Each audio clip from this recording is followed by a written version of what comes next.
¿Cómo va el conteo hoy entre la Asamblea y el Consejo?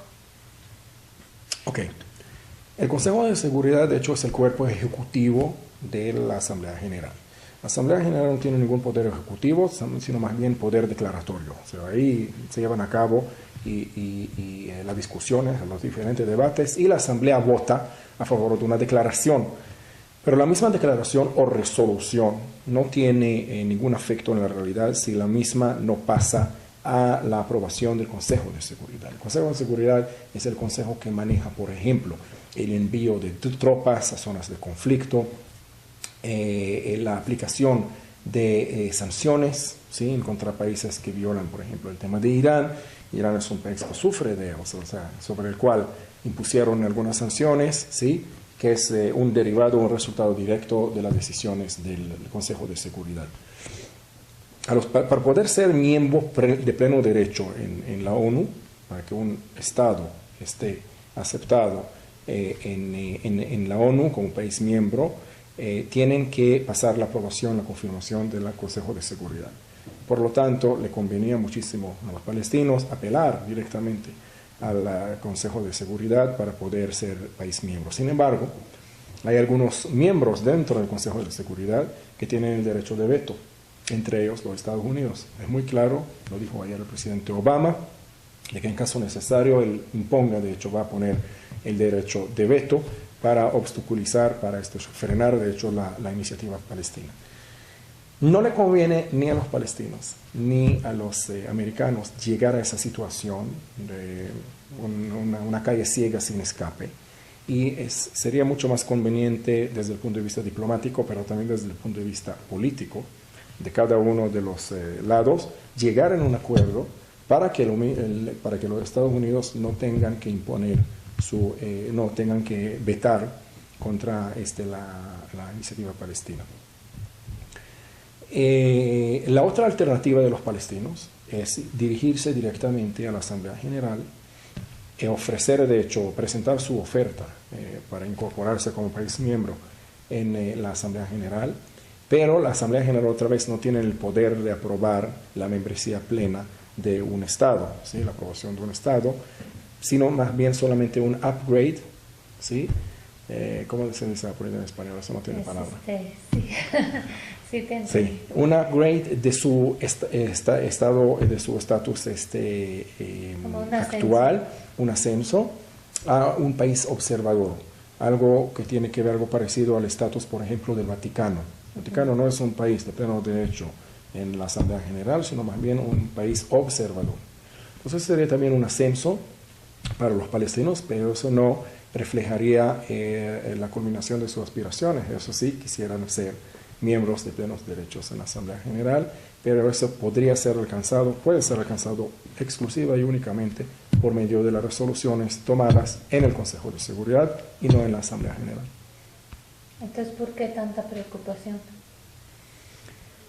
Otra vez, nosotros no nos preocupamos por la posibilidad de que los palestinos se conviertan en un país de pleno derecho en la ONU. No tenemos absolutamente ningún problema con el mero logro político de los palestinos. No queremos frenar esa aspiración política de ellos, de ninguna manera.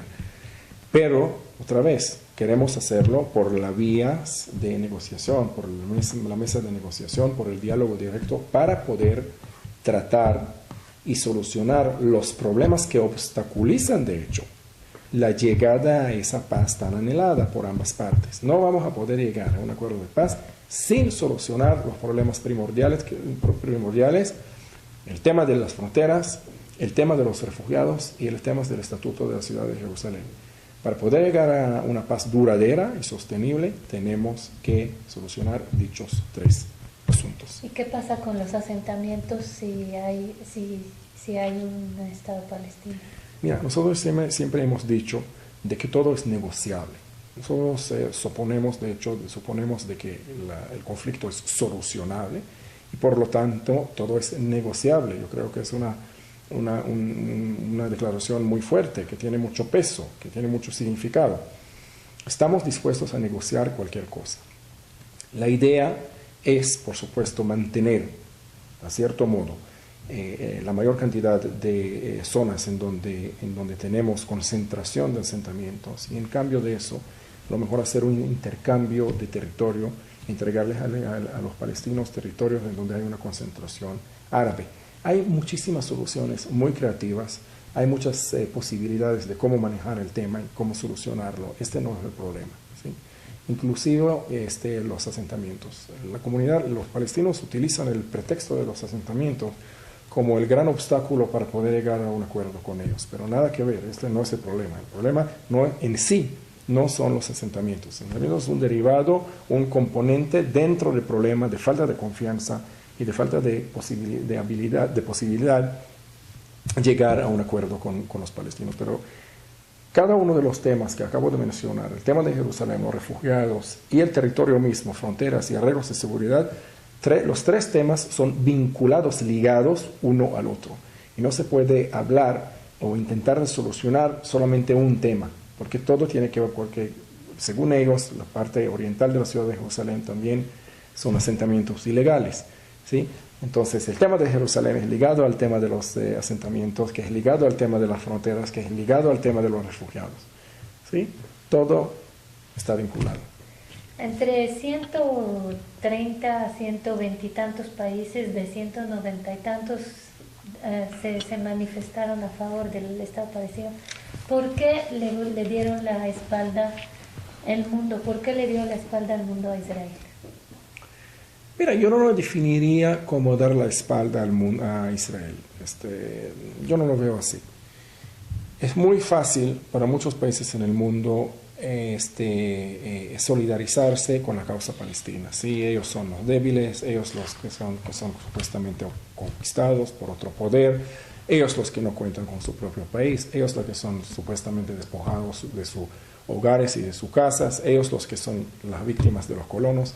Todo eso, esa narrativa palestina la conocemos muy bien. Nosotros sabemos que, de hecho, la realidad es ni blanco ni negra, ¿no? Ni blanca ni negra. Siempre la realidad es lastimosamente gris. Nosotros queremos que la vida sea muy negra o muy blanca, pero no la es, ¿sí? La vida siempre, la realidad pasa en la mitad. Nosotros, no todo lo que dicen los palestinos es verdad, y no todo lo que nosotros decimos es mentira, ¿sí? Siempre hay una versión que, de hecho, esa es la versión verdadera y esa es la versión que refleja la realidad. Yo no creo que los países que han tomado una decisión, votar a favor de la causa palestina, de la iniciativa palestina, dieron la espalda a Israel. Más bien, yo creo que los países responsables, nosotros vemos que los países responsables, desarrollados, occidentales, entre ellos también México, que cabe destacar, no han tomado una decisión muy precaz, ¿sí? Y están considerando todavía en estos días muy bien cómo votar en caso de que se presente la iniciativa palestina en la Asamblea General.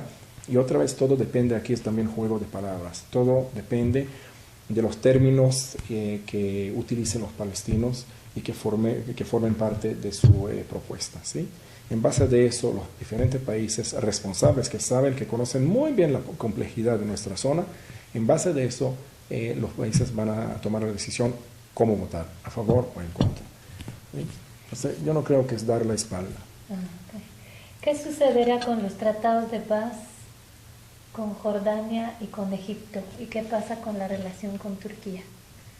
Mira, son tres preguntas diferentes, la verdad. O sea, el tema de los palestinos es un tema y es parcialmente ligado al tema de las relaciones con otros países en el mundo árabe, pero las relaciones con los países con los cuales ya tenemos acuerdos firmados y relaciones diplomáticas, en ese caso Jordania y Egipto, no van a ser perjudicados por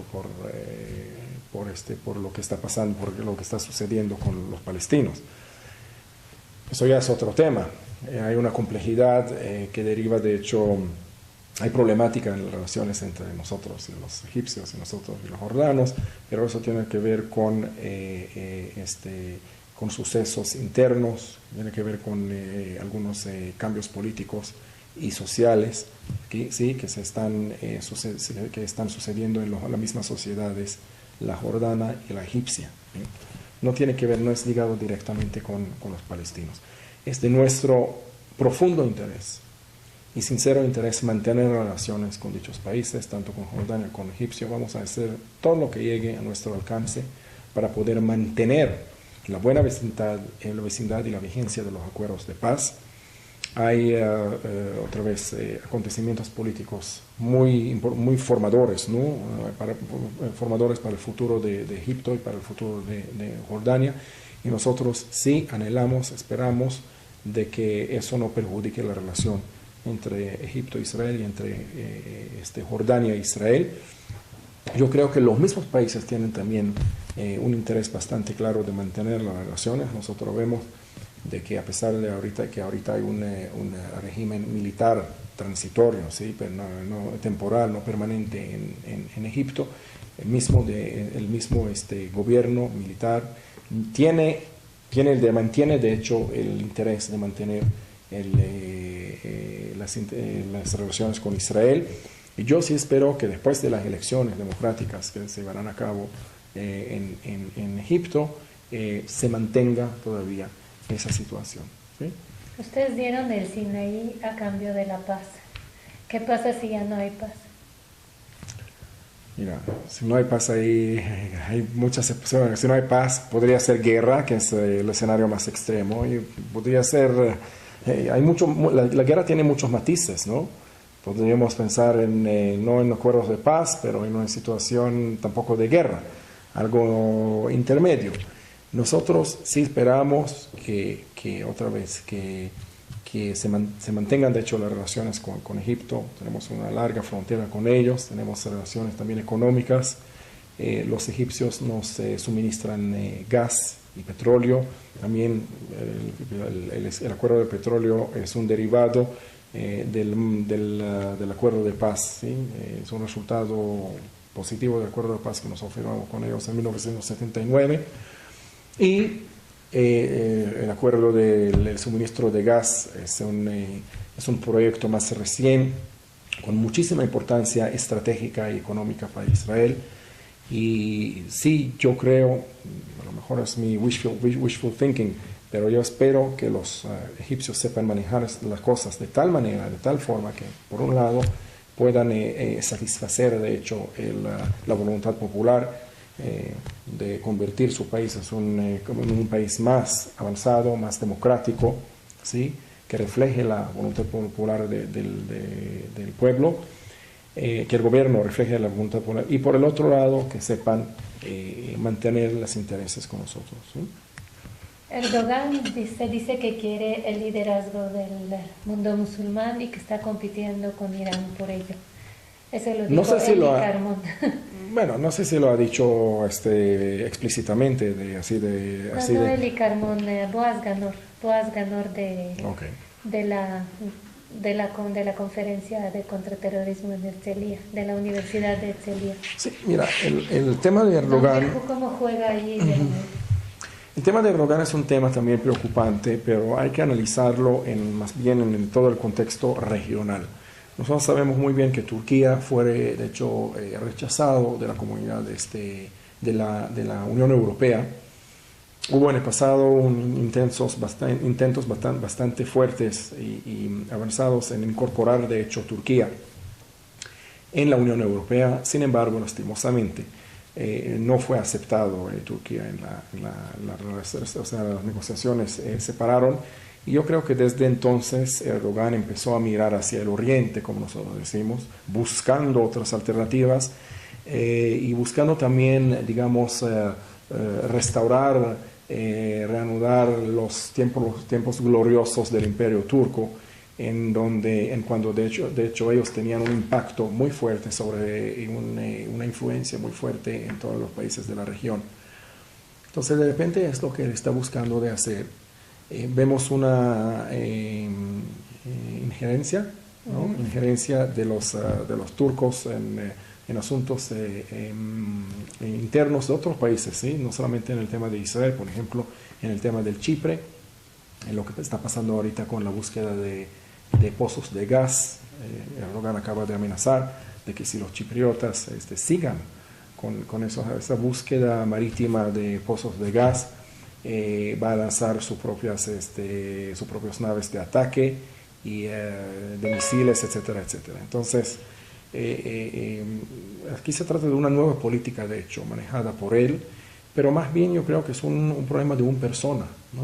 O sea, el problema es Erdogan, porque nosotros con los turcos nunca hemos tenido, al revés, tenemos, hasta muy poco tiempo, tuvimos una alianza estratégica con los turcos. Tuvimos una cooperación militar en asuntos militares.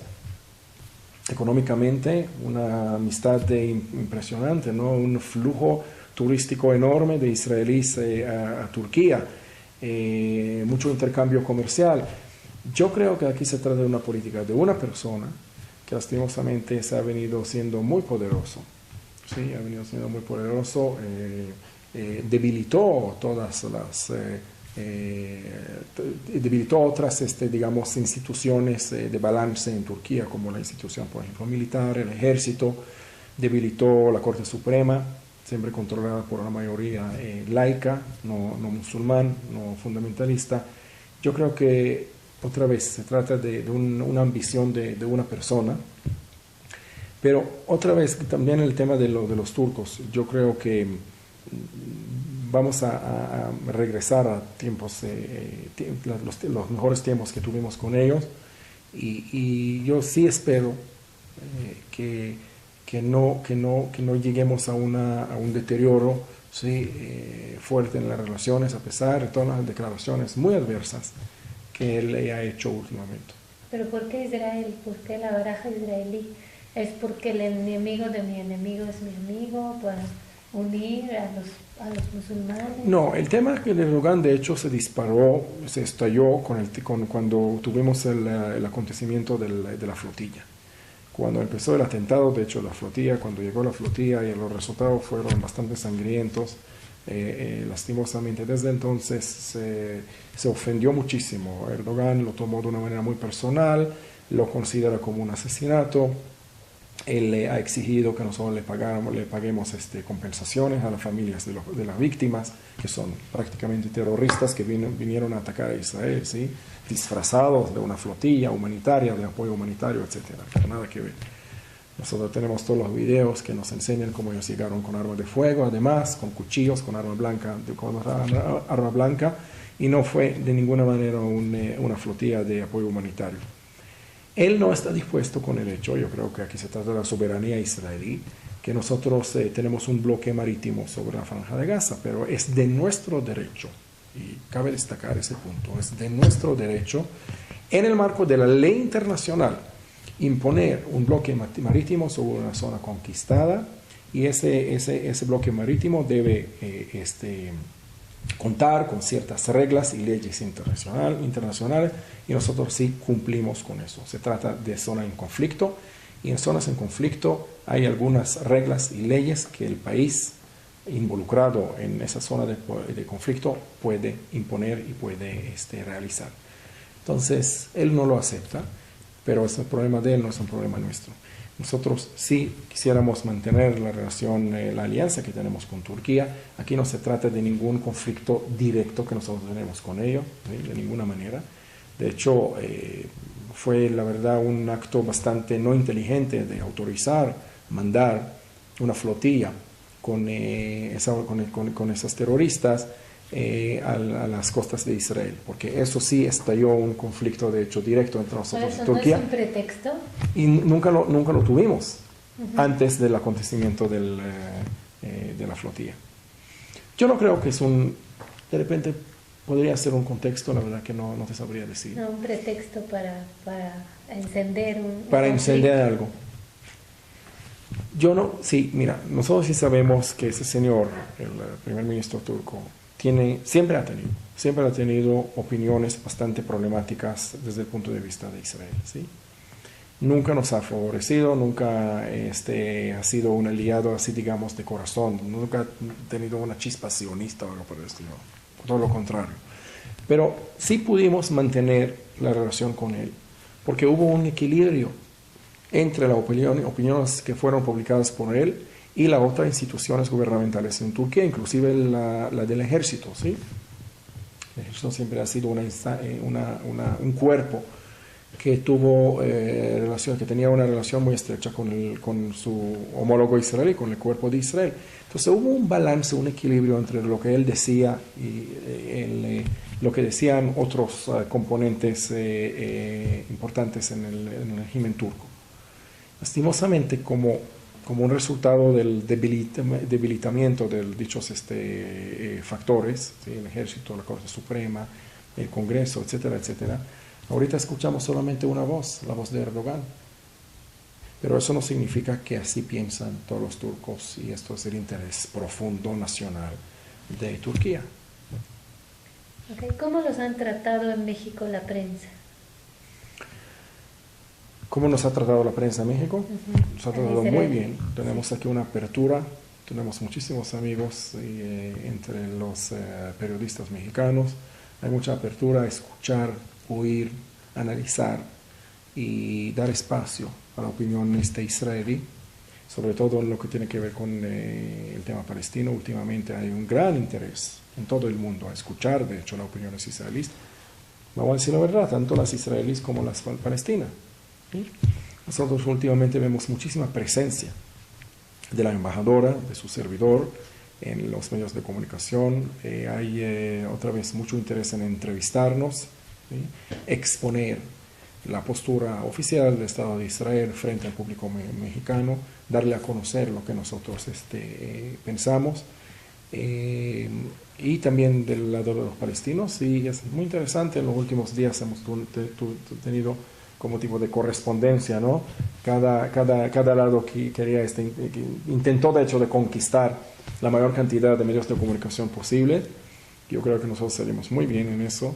Tenemos una presencia muy fuerte, muy importante en los medios de comunicación, y sí es muy importante que el público mexicano sepa realmente lo que pasa ahí en la zona de conflicto en el Medio Oriente, ya que México se encuentra geográficamente muy lejos de la zona del Medio Oriente, y la información que llega a veces por medio de los palestinos es muy sesgada, muy manipulada.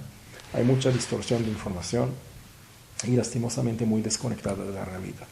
Entonces hay que darle contrabalance y hay que intentar de equilibrar la información, que no siempre es muy ingenua y no siempre refleja la realidad.